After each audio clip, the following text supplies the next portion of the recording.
any remarks on what you have heard in the session? I think it should be on. Yes, all the microphones should be on. Yes. Yeah. First of all, I would like to thank ETC for this very extensive work that we have made during nearly 1 year. Excellent cooperation together, and with also a lot of interaction with all the stakeholders for the three ministries of transport, the implementing body of the three Baltic States, as well also with Poland and Finland. And the result is this operational plan report, who has been now finalized and approved in January. And this document will be made available on our website in a few weeks after we have completed the consultation session with municipalities. Okay, so let's wait and the report will be available. Now, let's go to Slido and start with the first question. Travel times look impressive, but will the infrastructure be planned to allow even better in future? So is that the sort of highest ceiling that we can expect in terms of travel time and capacities, etc., or there are some things that could be changed? I mean, gentlemen, feel free to tell your own opinion. I will take it. Yeah, so these travel times are impressive, but that's kind of the standard that we can make with high-speed line, with the maximum speed of 234 kilometers per hour. Still, there are some possibility to improve them a little bit further, to go a bit above 250 in the future if needed. But in general, the market will create also the need for that. This market demand for the transport requires this in the Baltic States in the future that could be reduced a little bit further on. It could be the case also for a longer origin destination. And this will also depend on the coexistence of the train, passenger train, high speed with all the cargo and also the volume of cargo. Before we jump, Henrik, maybe you still want to say I still want comments. to say, yes. Okay, I'm still live, okay. The question you could ask yourself, does it make sense to extend the design speed higher to receive shorter travel times? In the end, you have to look into, from an integrated timetable perspective, what does it bring if we should be able to gain 3, 4, 5 minutes? When we lose it again, because we need to fit into the nodes, into the connectivity, to have a node in Kaunas and other places. So I think from the perspective of what's being planned, this is okay. It gives you competitive travel times, and it gives you enough opportunity to optimize the timetable. And what the passengers actually are interested in is stability in the end. You could tell them, yeah, you could be 5 minutes earlier in Vilnius, but you already mentioned the punctuality, and it's a big issue right now in Germany about punctuality of long-distance traffic.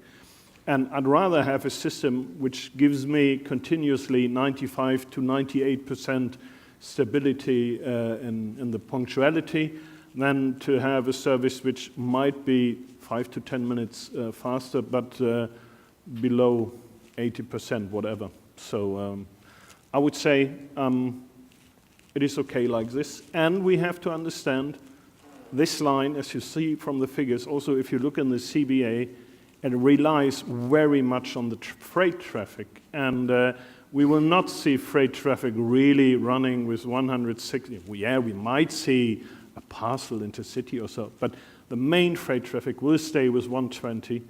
And the higher I get, the higher the gap between the high speed and the freight, the less capacity, very simply put, I'll have. So I'd rather have this harmonized traffic or speed approach to continue. Okay. Can I ask actually to show the opinion poll on which cities we are going to travel? Maybe afterwards, or whatever you have the time. Oh, let's see. So which city would you visit by the Rail Baltica train first? Congratulations, our Estonian colleagues. Tallinn, 26%, so please be prepared. At least 130 take out quarter. Yeah, at least additional 30 people are ready to travel to Tallinn 2026. So, and then interesting, Porto is also on the list. As a curiosity, I don't know, maybe you don't have the answer. How long would it take to travel by train from Baltics to Porto? Now or in the future? Let's say in 26. 2026. I would say 2 days? 20 hours. No. Huh? 40 hours. Okay. So 2 days and you are by the Atlantic Ocean. Not bad. Good.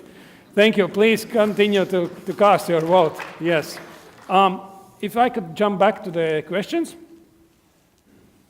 How do you see a successful night train service regarding Porto? Let's continue with this one. Happening for Rail Baltica. Many night trains have been cancelled on the last years. So is it that night trains are going out of fashion or are they continuing? And what's your predictability of this service? Yeah, we have seen that all over Europe, especially in Germany, that night trains have almost disappeared in the last years. But I think we have to look into the future, 2056.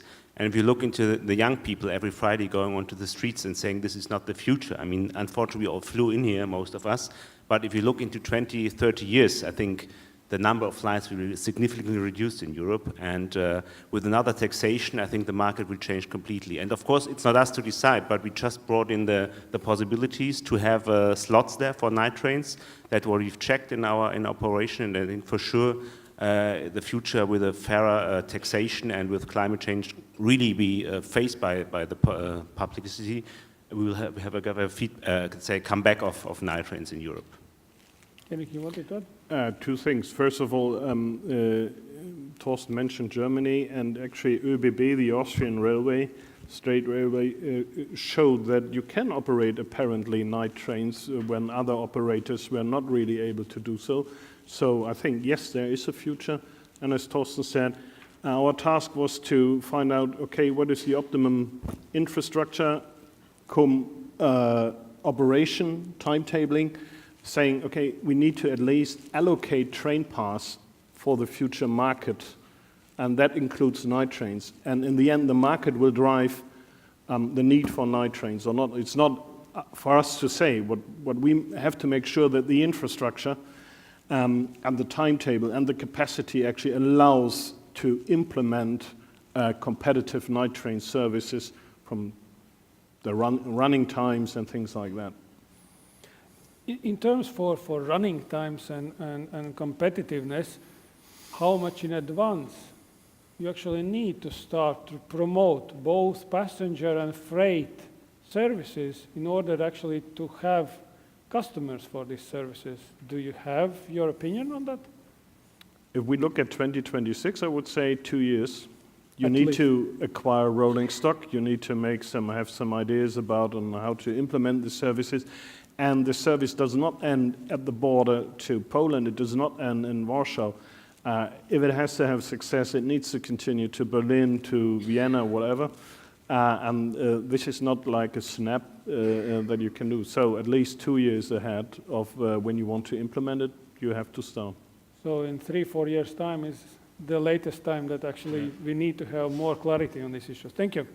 Arturs, maybe you can take, I would rephrase slightly the next question regarding, first of all, generally regional services and then cross-border services. It just disappeared.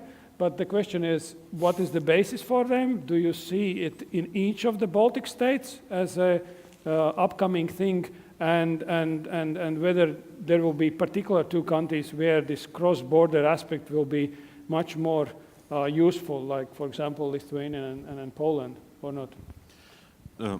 Regarding the cross-border services in general, and particularly the regional services, there is, of course, still quite a way forward, decisions to be made, and as well, the studies much more deeper to be done. Now, from the perspective of the operational plan, we have the opportunity there. so the conclusion is that the opportunities exist, but of course the details shall follow. And personally, for me, one of the discoveries out of this study was that actually it makes sense to make the regional services cross-border, thus not looking just on the national level, but combining. They would be much more beneficial, and as well, if you look then on some numbers, that there will be as well better efficiency of that service. We will be better connected and efficiency. Of course, in terms of the decisions to be made, typically in Europe, the regional services are subsidized by the national or regional authorities. Yeah? So this is not a question just do we want to have these services, but these services have to be as well integrated into the mobility plans of a particular region, municipality, and yeah, indeed there is still a lot to be done in order to get them real and happening. But from the point of view of the opportunities, yes, I'm a strong believer that we could only benefit of the regional services increasing as well, making Rail Baltica much more important for the regional development. Thank you. Colleagues from ETC, this morning you participated in the session, morning session with municipalities, and you discussed also operational plan. Was there any message that came out that was strong that the whole Rail Baltica project should take into account and how to promote regional services or the whole project better for municipalities? We have not discussed all the stations in detail, but what is clear is now that the municipalities see the opportunity. We also have these experiences in other countries in Europe that if a line is only crossing by and the trains are running by with 250 or 300, so the municipalities are more or less against the line because they only have the negative impacts, but they want to see the benefits of it. So if there is a regional station, if there's a demand, we have some examples where are areas with municipalities with like 5,000 inhabitants or 8,000. So there could be, of course, not the high-speed trains, but these regional trains which we have analyzed, there could be a market for commuting to work and to using it, and also for people, for example, going from Bauska to Kaunas and then changing to high-speed trains to Warsaw. This is an opportunity. And we have seen that the municipalities were interested and are interested just to see this as a game changer for their sustainable transportation with other modes, and also for developing new housing and office areas. Okay, and maybe then that's, there was another, yes, the second question is the new railway structures and stations will change local urban habitats around the stations indefinitely. Any planning, design, research on that, or any suggestions or recommendations that is related to that? So how operational plan comes together with urban development? Yeah, as was stated, it will take time in order to implement these regional services. A lot of prerequisites are needed, and mainly decisions from the governmental authorities. But already now it is necessary for the municipalities to include in the thinking of their planning the possibility to this station implemented in order to implement all the provision and make this possible when this regional traffic will become reality. Mm-hmm. I would like as well add, looking on the Donatas the question, we are actually already doing steps towards planning this interface between the railway and the let's say local urban habitats, the stations.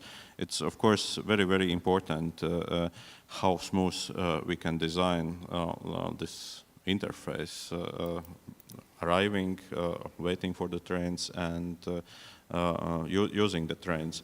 So we do, from our part, now already some studies, but as well, what's important that the Rail Baltica is not the only one player. It's as well up to the municipalities, the cities, to facilitate development in the way that the public transportation is more encouraged, and as well that let's say the urban landscape around the stations is inviting to use the train services. Thank you. Let's take the next one. You are mentioning optimized life cycle cost, but based on said and written design guidelines. You are not following this policy. Is it true? Can you comment on that? Which are the breaching points? I cannot see in this question these breaching points, as you say, so I will answer no. Okay, good. If you have any particular examples, feel free to come and discuss the questions afterwards. Arturs and Jean-Marc. Now, let's take the next one. Can you share a bit more information about maintenance model? Who will be responsible in each country? Will infrastructure manager purchase own equipment, or will it be outsourced, etc.? Maintenance, infrastructure management, etc. What is the sort of optimal model? What is the future model? What's the situation? Please. Yeah, this is exactly what we have now to discuss, and following the completion of both two studies, operational plan and infrastructure manager study. So this work is that we are going to start, let's say, from tomorrow. We'll have a railway operation reference group. We'll include all the beneficiaries of Rail Baltica, implementing bodies, and other stakeholders. And that will be the time to discuss everything, every step necessary to prepare the operation. So organization of the operation, organization of the maintenance, how it will be responsibility will be discussed and established and refined, and that probably will be quite a long work and long discussion to prepare this, and maybe also many other things regarding the preparation of operation, holistic procurement, testing and commissioning, validation of the infrastructure, and so on. So this is our next step. Okay, thank you. Who will be the owner of the passenger trains, the private operators or other entity? Probably goes along the same line. It's exactly, that's also part of the things that we need to clarify and agree all together. Mm-hmm. I like very precise questions, and the next one is the one. Could you please further precisely explain possibility? You mentioned to check in the luggage in railway stations. So how does it work, and will I be able to put my luggage in Riga Central Station and then fly out? Or so this is a study of air-to-rail intermodality that we are now preparing. This study will include the possibility to perform the check-in of the luggage in the train international and train station, and logistic service will be implemented. Connected with all the Baltic airports, in order luggage will directly follows and be transferred to the airports luggage systems. So this is a study with currently ongoing. This is in link with the aviation authority of the Free Baltic States, airport authorities, as well as the implementing bodies of Rail Baltica, which are in charge of designing and building the railway stations. Just out of curiosity, is that some kind of service that is now increasing in demand? Because I think that everybody is now traveling with 8 kilograms of baggage, so that forgetting the real big luggage. I don't know. That's not true. Yeah, there is a... Yeah, first answer could be we are now designing from our old age, and in our old age we'll be very happy to have such a service. But we have now more and more success of such functionalities in Europe, and there is a different example in Vienna, in Paris, and also in Singapore has also proposed very extensive services. So that's exactly what we want to do, and at least to make all necessary provision in order this service could be implemented in the future. Okay, and then yes, this is the final question that I would like to take. Will Rail Baltica and RB Rail probably as well answer all the other questions that we didn't have the time to discuss today and provide some information after the Global Forum ends. So the first answer is no. The real answer, of course, is yes. Feel free still to stay here and meet our colleagues. Secondly, I could open you a secret. You can reach us over the email where you write the first name dot second name at railbaltica.org, and you could reach Jean-Marc and Artur and me and everybody else. You can use phones and meet us over the exhibitions.